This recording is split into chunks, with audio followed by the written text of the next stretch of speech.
के गर्नु छोरो पनि गाउँ गएर रक्सी खाएर आउने भएछ अब तिनीहरूलाई दिनु पर्यो नि के गर्नु र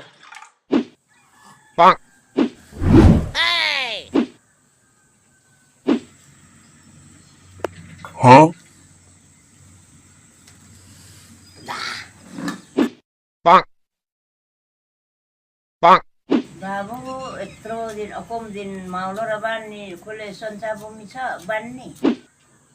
सन्चा अनि मेरो बुढाले मात्र छोड त फुपाले मात्नु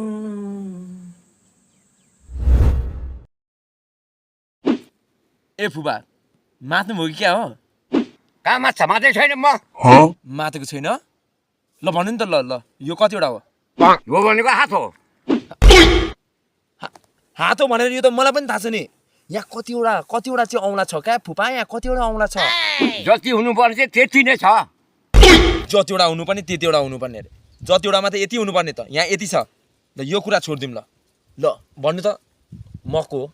त मान्छे हो मान्छे त म त मान्छे नै हो नि फुपा म बाँदर हो त भनेको छैन नि म चाहिँ को आमाको नाम के हो आमाको नाम शोभा त्यसो भए त शोभाको छोरा शोभाको छोरा त अब नाम भनिदिएपछि त भनिहाल्नुहुन्छ नि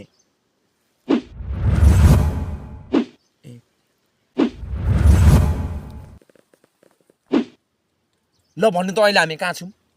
अहिले हामी घरमा छौँ घरमा हामी घरमै छौँ ल है तपाईँ चाहिँ अब तपाईँ घरमा बस्नु म चाहिँ लागे त तेरो घर जा म मेरै घर बस्छु कहाँ छौ भनेको त घरमा पो अरे बिहानदेखि भनेर कहाँ पुगेन भनेको त मातेर त मात्नु छोडिसक्नु भयो हो क्या हो जहाँ रक्सी सुती बिडी धरी छोडिसक्नु भयो होला ए सम्झिने बाबुले त्यत्रो भन्छ छोडिसक्नु होला सम्झिने त्यही त मलाई मेरो बुढाको बान थाहा छैन र बगेको खोला फर्किनु र मेरो बुढाले जहाँ रक्सी छोडिदिनु एउटै हो त्यो हो असम्भव ए मुमा त्यस्तो होइन क्या उहिले र अहिले फरक छ क्या न ढाँटे भन् त बाबु तेरो फुपाले कति पैसा दियो खाँदैन भनेर भनेर पैसा होइन क्या भरले निकै एउटा केटी मिलाइदिन्छु भन्नु भएको थियो अनि त्यही भएर पुरा यसो पो उमा मिमी सुन्नु है अरूले सोधे भने पनि खाँदैन नै भन्नु है मुला एउटा केटीको लागि आफ्नो इमान बेचिस् लु तपाईँ मिलाइदिनु न त केटी ठिक छ पहिला झुन्डेर आइज ह्याभिङ गर्न बडी बनाउन भइहाल्छ नि 500मा ए नाथे 500मा यो जुनमा तेरो लागि केटी नै बनेको छैन के भन्नु भएको सम्झिनी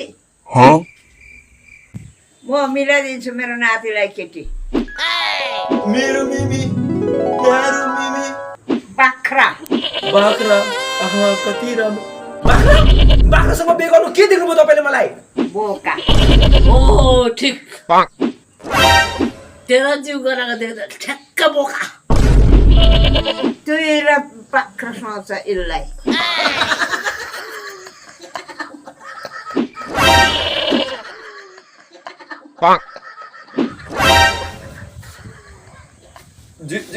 जिस्किनु पनि एउटा तरिका हुन्छ मुमा मिमी